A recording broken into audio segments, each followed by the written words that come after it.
जीवन साथी है, दुख में महिमा छाई है। दुख तो जीवन साथी है, दुख में महिमा छाई है। दुख तो जीवन साथी है, दुख में महिमा छाई है। दुख तो जीवन साथी है, दुख में महिमा छाई है। विपदाओं की सेज पर प्रभुवर मुझसे मिलते हैं। विपदाओं की सेज पर प्रभुवर मुझसे मिलते हैं। प्रभुवर मुझसे मिलते हैं। दुख तो जीवन साथी है, दुख में महिमा छाए है। दुख तो जीवन साथी है, दुख में महिमा छाई है। जब दिल टूटे पीड़ा से, आशा का सूरज डूबे, प्रभु का पावन वचन मिले, मत डर मैं हूँ साथ तेरे। जब दिल टूटे पीड़ा से, आशा का सूरज डूबे, प्रभु का पावन वचन मिले, मत डर मैं हूँ साथ तेरे। मत डर मैं हूँ साथ तेरे। दुख तो जीवन साथी है, दुख में महिमा छाए है।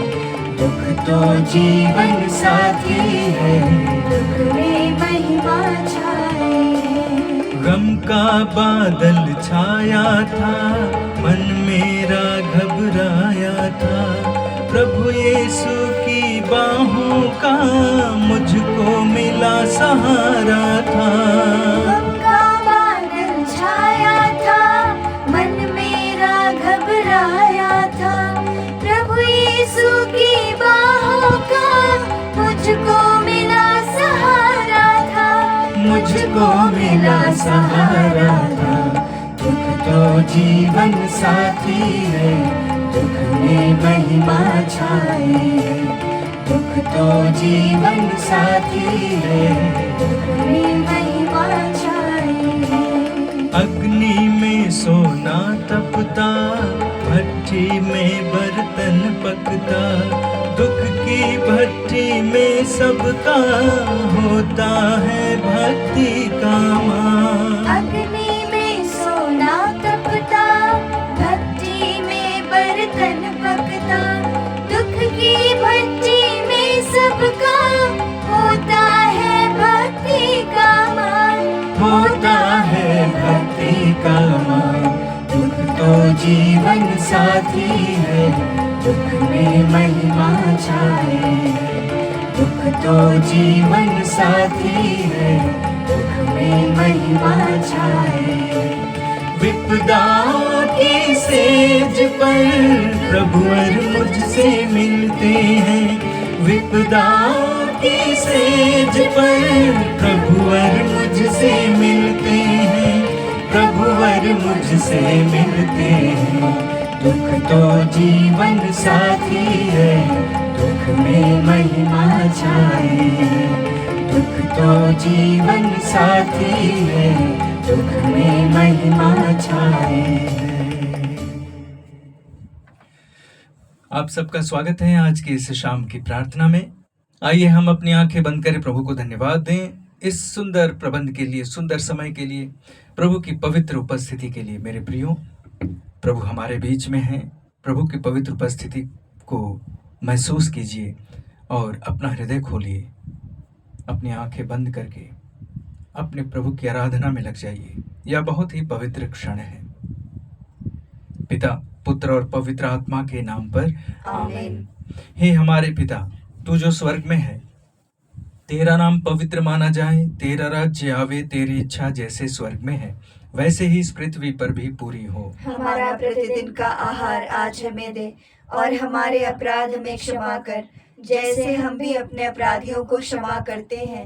और हमें परीक्षा में न डाल, परंतु बुराई से बचा। आमीन। प्रणाम मरिया, कृपा पूर्ण, प्रभु तेरे साथ है, धन्य तू स्त्रियों में और धन्य तेरे गर्भ का फल यीशु। हे संत मरिया, परमेश्वर की माँ, प्रार्थना कर हम पापियों के लिए, अब और हमारे मरने के समय। आमीन। प्रणाम मरिया, कृपा पूर्ण, प्रभु तेरे साथ है, धन्य तू स्त्रियों में और धन्य तेरे गर्भ का फल यीशु। हे संत मरिया, परमेश्वर की माँ, प्रार्थना कर हम पापियों के लिए, अब और हमारे मरने के समय। आमीन। प्रणाम मरिया, कृपा पूर्ण, प्रभु तेरे साथ है, धन्य तू स्त्रियों में और धन्य तेरे गर्भ का फल यीशु। हे संत मरिया, परमेश्वर की माँ, प्रार्थना कर हम पापियों के लिए, अब और हमारे मरने के समय। आमीन। पिता और पुत्र और पवित्र आत्मा की महिमा हो, जैसे वो आदि में थी, अब है और अनंत काल तक सदा रहेगी। आमीन। हे मेरे यीशु, हमारे सब पापों को क्षमा कर, नरक की आग से हमें बचा, सभी आत्माओं को स्वर्ग का सुख प्रदान कर, विशेष करके जिन्हें तेरी दया की अधिक आवश्यकता है।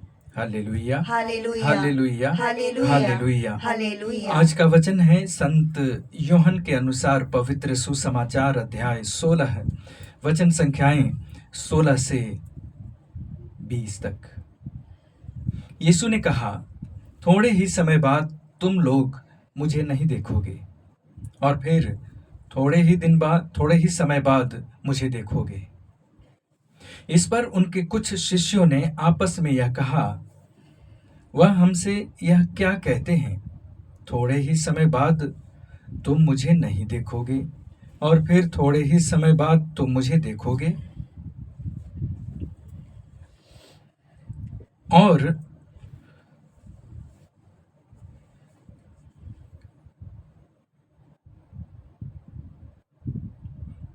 क्योंकि मैं पिता के पास जा रहा हूं, इसलिए वे कहते थे, वह जो थोड़ा समय कहते हैं, इसका अर्थ क्या है? हम उनकी बात नहीं समझ पा रहे हैं। ईसा ने यह जानकर कि वे मुझसे प्रश्न पूछना चाहते हैं, उनसे कहा, तुम आपस में मेरे इस कथन का अर्थ पर विचार विमर्श कर रहे हो कि थोड़े ही समय बाद तुम मुझे नहीं देखोगे और फिर थोड़े ही समय बाद मुझे देखोगे। मैं तुम लोगों से यह कहता हूं, तुम रोओगे और विलाप करोगे, परंतु संसार आनंद मनाएगा। तुम शोक करोगे, किंतु तुम्हारा शोक आनंद में बदल जाएगा। यीशु की स्तुति हो, यीशु की स्तुति हो, यीशु की महिमा हो, यीशु की महिमा हो, यीशु की आराधना हो, यीशु की आराधना हो, यीशु की जय हो, यीशु की जय हो। Hallelujah, hallelujah, hallelujah, hallelujah, hallelujah. Hallelujah. मेरे प्रिय भाई और बहनों, दुख जो है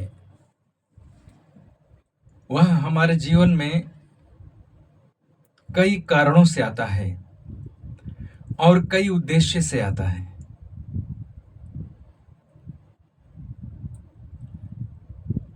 लेकिन जब किसी धर्मी के जीवन में दुख आता है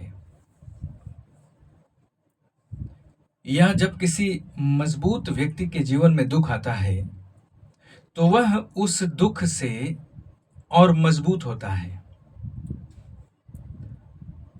लेकिन जब किसी कमजोर व्यक्ति के जीवन में दुख आता है, तो वह उसके लिए एक अभिशाप की तरह आता है। वह उसे तोड़ डालता है, उसे गिरा देता है, और जब वह गिर जाता है तो फिर नहीं उठता। तो कहने का मतलब यह है कि दुख हमारे लिए फायदेमंद भी है और नुकसानदायक भी है। दुख हमारे लिए फायदेमंद भी है और नुकसानदायक भी है।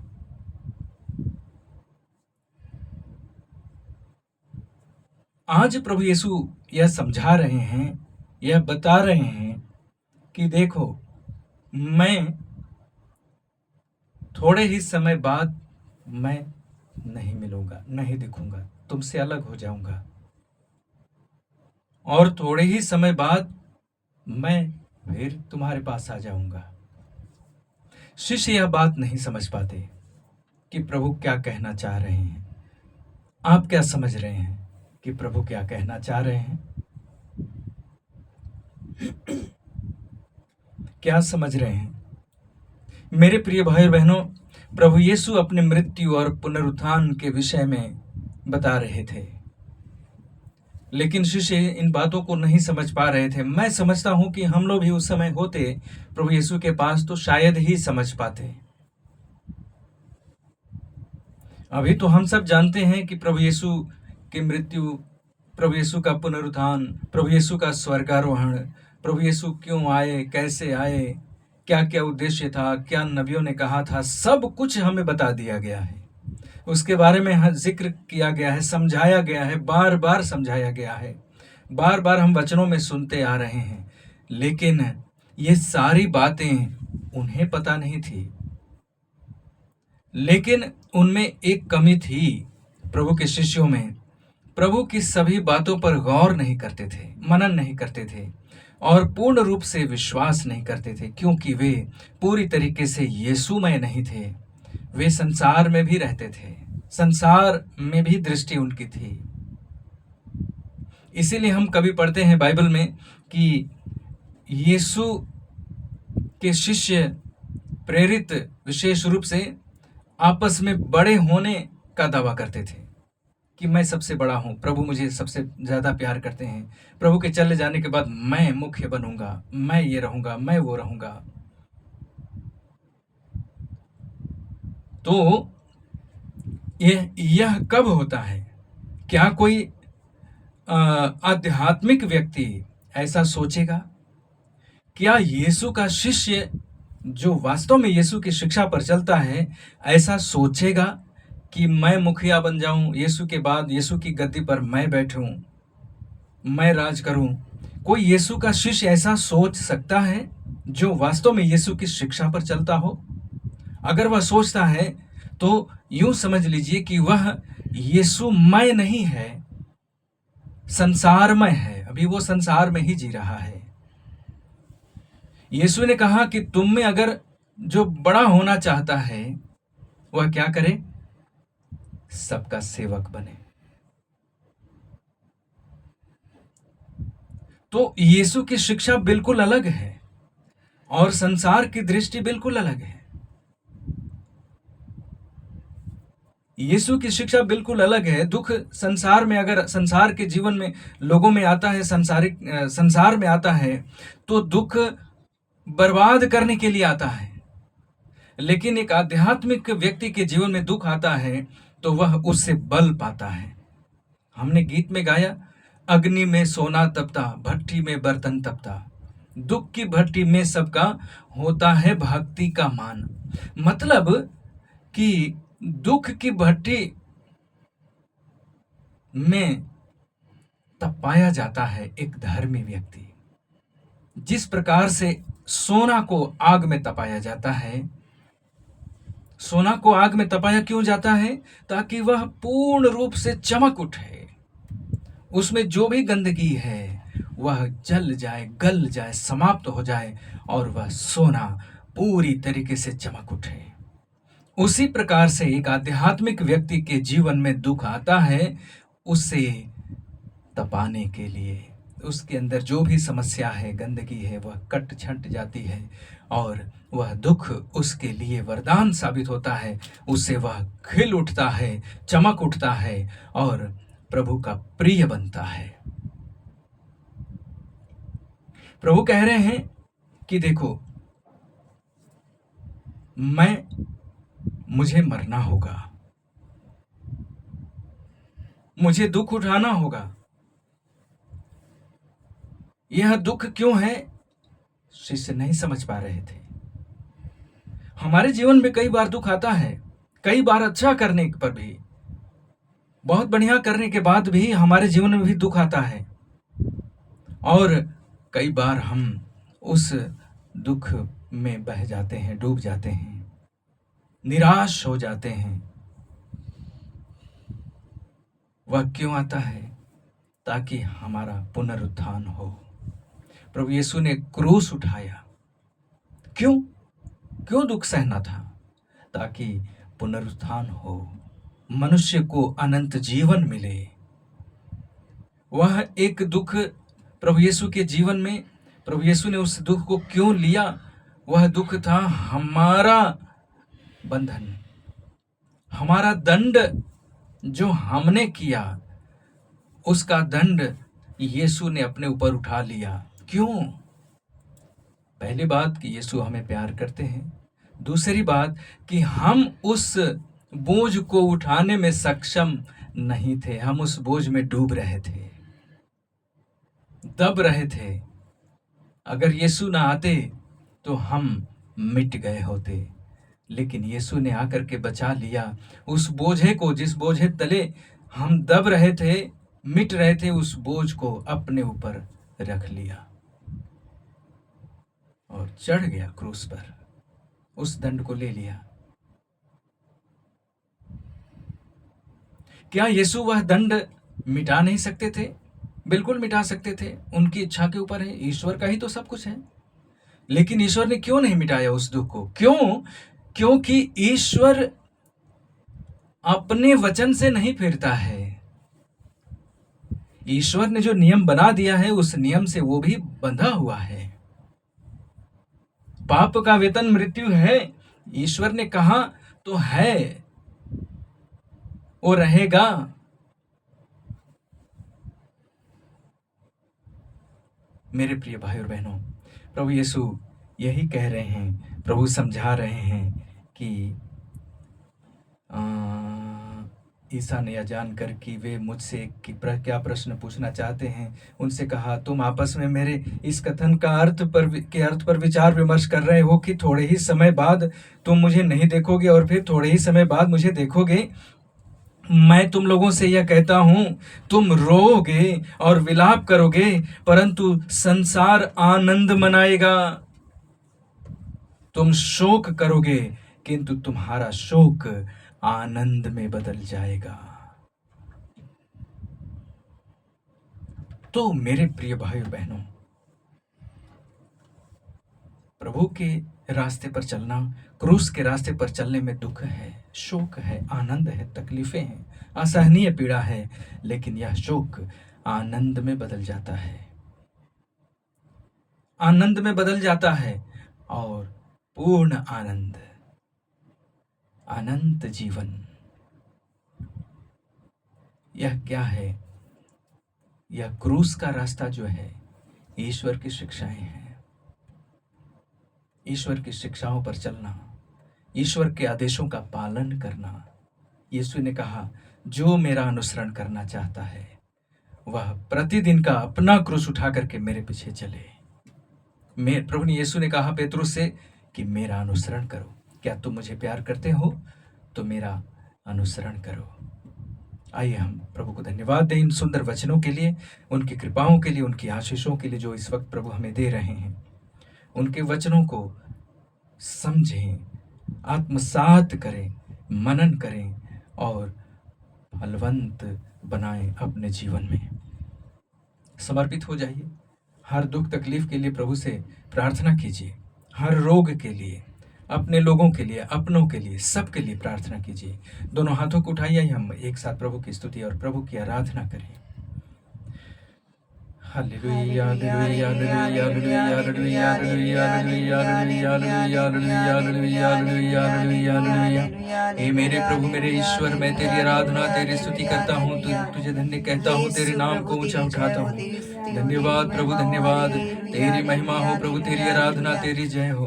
हमारे जीवन के हर एक क्षण में तेरी महिमा हो।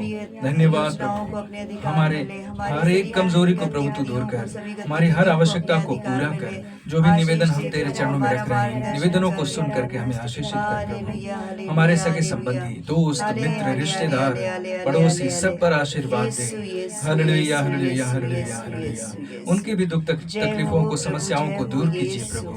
इस प्रार्थना में जुड़े हर एक व्यक्ति को आशीषित कीजिए प्रभु। उनके दुखों को दूर कीजिए। तू उनके दुख को समझता है, तू जानता है प्रभु। तूने ही इन्हें जोड़ा है प्रभु, ताकि वे तुझसे जुड़े और तुझसे आशीष मांगे प्रभु। तूने कहा मांगो और तुम्हें दिया जाएगा। धन्यवाद प्रभु, धन्यवाद। तेरी महिमा हो यीशु, तेरी आराधना हो, तेरी जय हो। धन्यवाद, धन्यवाद, धन्यवाद, धन्यवाद। पिता, पुत्र और पवित्र आत्मा के नाम पर आमीन।